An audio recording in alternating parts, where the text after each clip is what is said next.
Wake up to reality.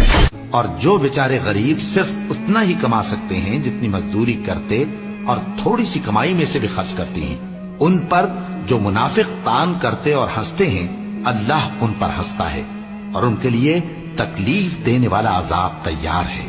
تم ان کے لیے بخشش مانگو یا نہ مانگو برابر ہے، اگر ان کے لیے 70 دفعہ بھی بخشش مانگو گے تو بھی اللہ ان کو نہیں بخشے گا۔